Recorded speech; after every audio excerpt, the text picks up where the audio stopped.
misaotra demengavy, misaotra ny mpitsabo sy ireo dokotera, ireo manao blouse sy ireo infirmière, manao sorona ny tenany anaty taintaina, miady manasitrana sy manavotraina. Misaotra ireo pakafako manango jordira, ny loto sy ny aretina izy no mikirakira. Mety hoe adidy sy asa no anaovany izany, nefa izy raha miady dia ho aizy sy anao ihany. Misaotra ireo mpilivra, misaotra ireo mpitatitra, raha tsy teo izy ireo tsy nisy koa nanatitra. Ireo vatsim-pivelomana ny sahaza isan'andro, izy no miady ho anao mpitanin'andro.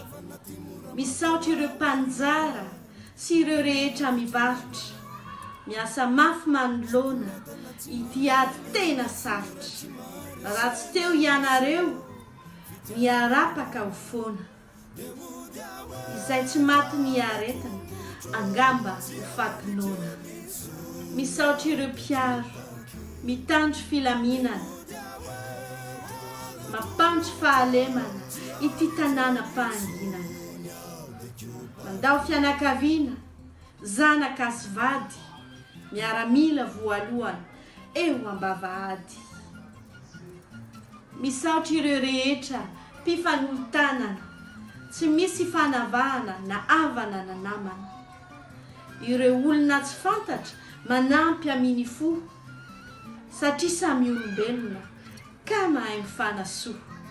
Misaotra ny nahary, mpandahatra ny anjara, isika mpivahiny sy tompony tantara. Izy no nanome, izy koa no maka, mpanompo ny olombelona, fa izy no mpanjaka.